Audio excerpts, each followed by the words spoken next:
Olá, que a paz divina ilumine o seu dia e traga bênçãos para a sua semana.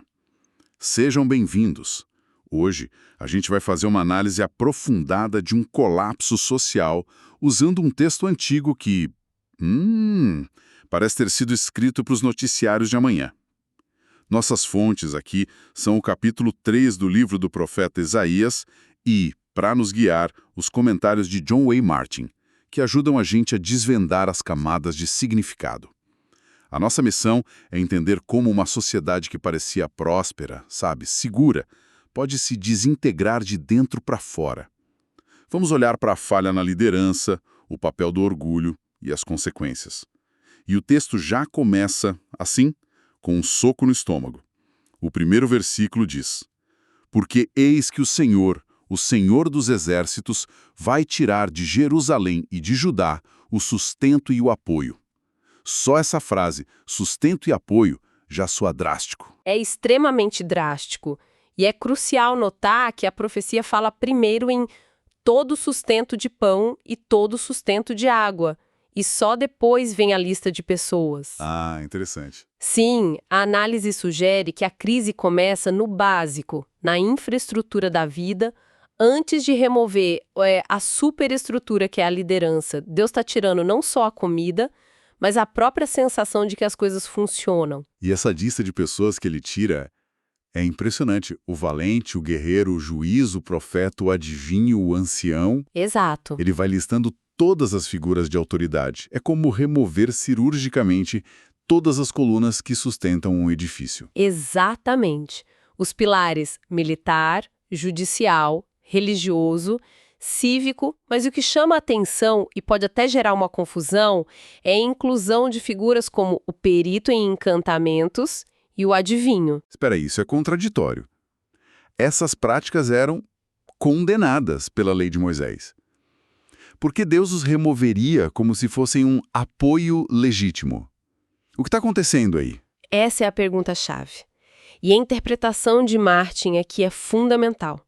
Isaías não está de forma alguma endossando essas práticas. Certo. Pelo contrário, ao incluí-las na lista, ele está fazendo um diagnóstico devastador do estado espiritual do povo. Eles tinham se desviado tanto que a confiança deles não estava só nos líderes legítimos. Estava em todo lugar. Em todo lugar, inclusive em fontes ilícitas e proibidas. Eles buscavam segurança em absolutamente tudo, menos em Deus. Ah, entendi. Então a remoção de todos eles, tanto os bons quanto os maus, era um jeito de mostrar que nenhuma fonte humana de segurança, legítima ou não, era suficiente. Precisamente. Era um ato radical para expor o vazio da confiança deles. E o vácuo deixado por esses líderes, ele é preenchido de uma forma caótica. O texto diz: darei meninos por seus príncipes e crianças governarão sobre eles. Isso é a receita para anarquia. A análise descreve como liderança fraca e inexperiente, mas é mais que isso, né? É uma inversão total da ordem. Onde deveria haver sabedoria, tem capricho. E o resultado imediato, segundo a profecia, é a desintegração social. O povo oprimirá a si mesmo, cada um ao seu próximo, o jovem contra o idoso, o vil contra o honrado, a hierarquia do respeito some. E a situação chega num nível de desespero que é quase cômico, se não fosse trágico. A cena do versículo 6 é inacreditável. Um homem agarra o irmão e diz: Você tem um manto, seja nosso líder, tome conta desse monte de ruínas. Nossa! A única qualificação para liderar é ter uma peça de roupa. Vira o único critério num mar de miséria. Mas o mais sombrio é a resposta. Ele recusa. Até essa pessoa minimamente qualificada recusa. Ele diz: não posso ser o curador. Não há pão nem roupa em minha casa. Não me ponham como líder. Ninguém quer o cargo, porque não há o que liderar exceto a ruína. O comentário aqui ressalta bem isso, que os líderes não teriam solução nenhuma. O colapso é total. O que nos leva, claro, à pergunta: por quê?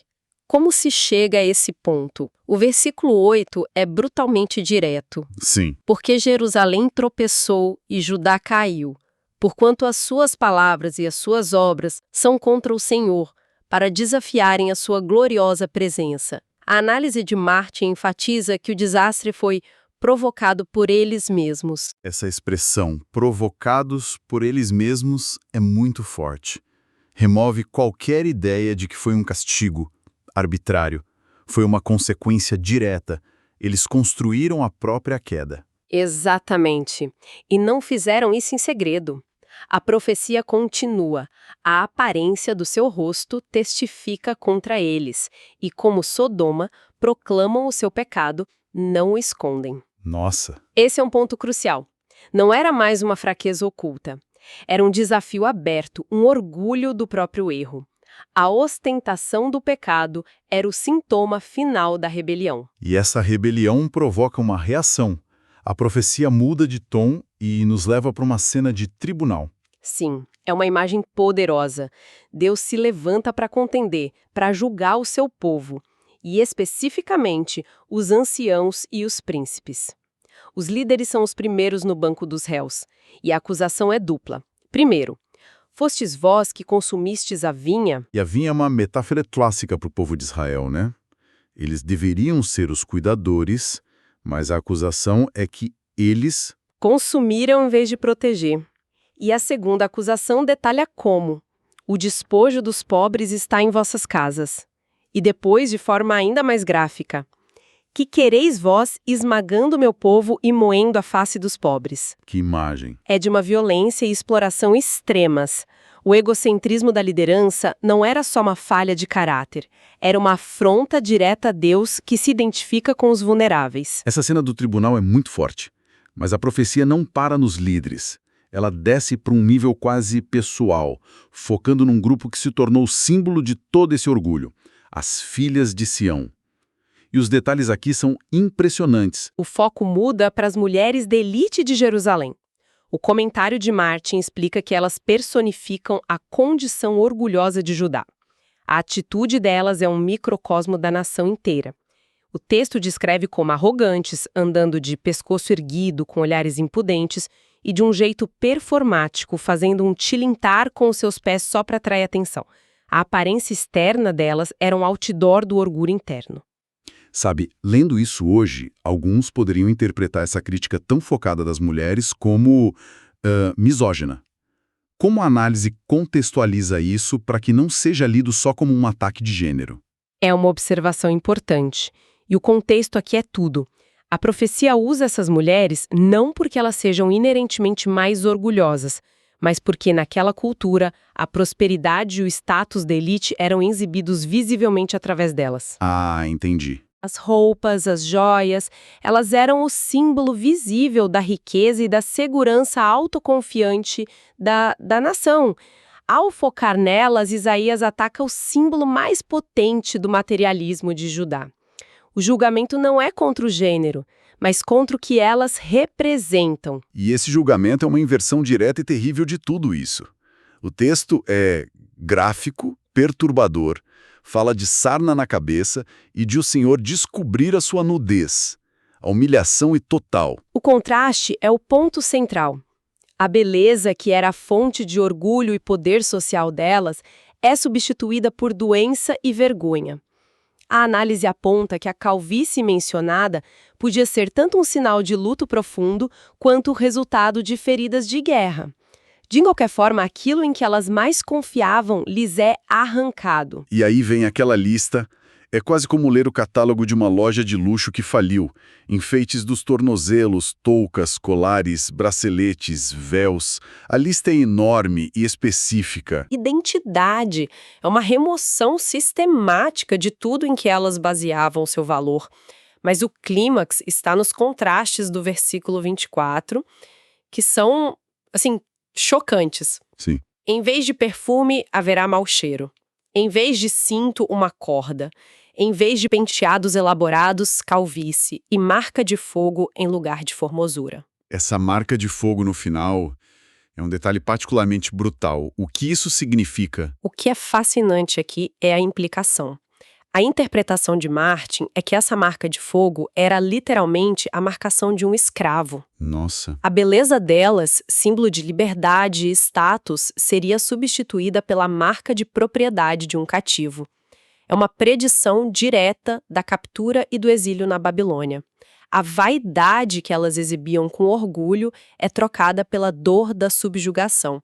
É a justiça poética na sua forma mais terrível. Então, a queda dessa elite feminina é, na verdade, um prenúncio da queda de toda a cidade. Exatamente. O julgamento se amplia. O versículo 25 é direto. Os teus homens cairão à espada, e os teus valentes na guerra. Os homens que deveriam ser os protetores serão mortos. E a própria cidade. A própria cidade é personificada. Seus portões, antes cheios de vida, gemerão e se lamentarão. A imagem final é de uma mulher desolada, assentada no chão, um gesto universal de luto e miséria. E tudo isso nos leva à cena devastadora que abre o capítulo 4, que é a consequência social direta disso tudo. Sim, a análise de Martin conecta os pontos muito bem. A perda massiva de homens na guerra cria um desequilíbrio demográfico catastrófico. O tecido social se rompe.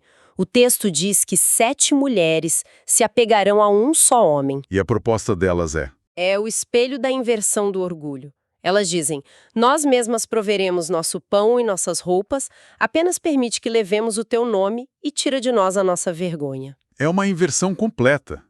Antes, elas eram o centro das atenções, adornadas, sustentadas. Agora, estão dispostas a se sustentarem sozinhas, abrindo mão de tudo só pela segurança mínima de ter um marido. O orgulho deu lugar a um desespero absoluto pela sobrevivência social. É o colapso final. Então, olhando para o quadro completo, o que tudo isso significa? Temos esse retrato detalhado de uma sociedade em queda livre. Se a gente conectar tudo, o que as fontes nos mostram é uma relação de causa e efeito muito clara. O processo começa com líderes que abandonam o dever de cuidar do povo para enriquecer, explorando os mais pobres. Certo. Esse orgulho e ganância no topo se espalham pela cultura. A elite, simbolizada pelas filhas de Sião, passa a viver para a ostentação, para a aparência, para o luxo, completamente alheia à injustiça que sustenta seu estilo de vida. O que é fascinante é como o texto conecta diretamente o que a gente poderia chamar hoje de stories do Instagram da elite da época, toda essa exibição, com a ruína nacional. Muitas vezes, a vaidade pessoal é tratada como algo trivial, mas a profecia traça uma linha direta dela para o colapso. Exatamente. A mensagem central é que o julgamento não é um raio aleatório que cai do céu. É a consequência lógica das escolhas de uma nação. Quando uma sociedade abandona seus fundamentos morais de justiça e passa a confiar na própria força, riqueza e aparência, o colapso se manifesta como uma inversão dolorosa e irônica dessas mesmas prioridades. A beleza vira vergonha, a riqueza vira miséria e a liderança vira caos. Sim, a decadência interna precede e causa a ruína externa. Fica claro que a saúde de uma nação não é medida pelo brilho da sua elite, mas pela integridade dos seus líderes e pela maneira como os mais frágeis são tratados. Quando essa base se corrompe, todo o edifício está condenado. E isso nos deixa com um pensamento para refletir.